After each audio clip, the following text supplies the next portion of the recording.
A lot depends on your weight, your size, and your age. One of the tests that we use to make sure that we can hold the bat, that the weight is proper for us, is to extend the bat out, as these young ladies will show us. And you want to be able to hold that bat for at least 30 seconds. And there's no wavering, you're comfortable with it, and that establishes the proper weight that you want to use.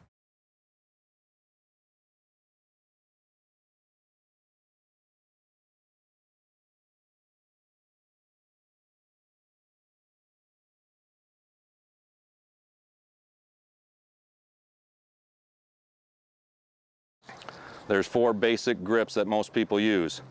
What you want to make sure that you do is put it in the base of your fingers, not in the palm of your hand. So in the base of your fingers, kind of, if you can, line up your knocker knuckles. These are the knuckles that you knock on the door. Line those up if you can to get that. Then the basic 4 grips that most people do is just the regular grip that baseball players and kids do, is just having the knob below. That's one grip. The other grip is, and what I do is I go down over the knob with a couple fingers. That way you extend the bat a little bit longer. They only make softball bats in 34 inches. That's the maximum length, and that's because of leverage. So you try to gain a little bit more in leverage to make the bat a little bit longer, so you go over the knob. You can go over the knob with your top hand right above, just like if the old grip. Then you can also take, and what I do is I take my bottom pinky finger and put it over my first finger of my bottom hand. So that's my normal grip. Another grip you can do is go with your top hand totally over your bottom hand. And what that'll do is that'll extend more yet. It'll give you more leverage, but it's harder. It's good for power, but it's harder to control the bat head and get the base hits and line drives.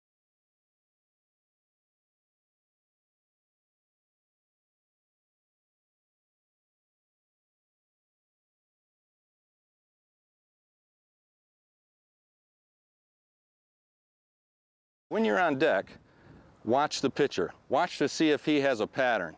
For example, if he's throwing everything deep, when you're on deck and you're watching the other guy that hits before you, watch where the pitcher's throwing. So if he's throwing deep consistently, you might want to move back in the box. If he's throwing short, you might want to move up in the box. Watch the pitcher's pattern.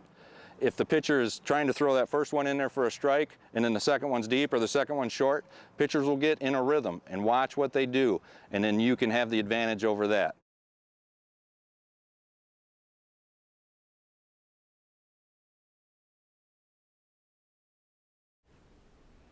Set your feet as wide as is comfortable. Bend your knees and get into a strong, athletic stance. Your toes, hips, and shoulders should all be facing the plate. Your toes should also be lined up. Keeping your torso fairly upright, take your bat and place it on your back shoulder and relax your elbows. The barrel of your bat should be parallel to the ground.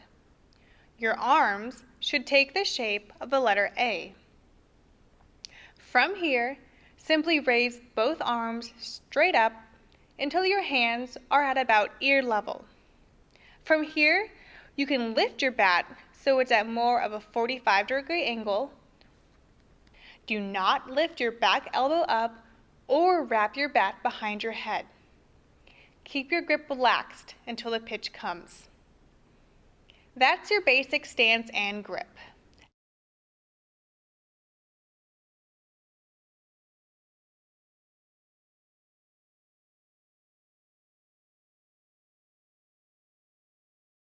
Talk about 3 things. The first thing is your load, your stride, and your swing.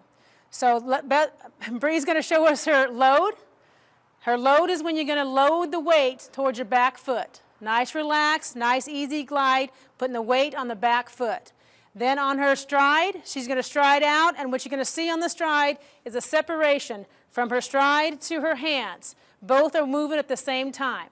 Okay, again, relax, load, stride, you see the separation of the hands and the feet, and then swing. She's going to come through, good.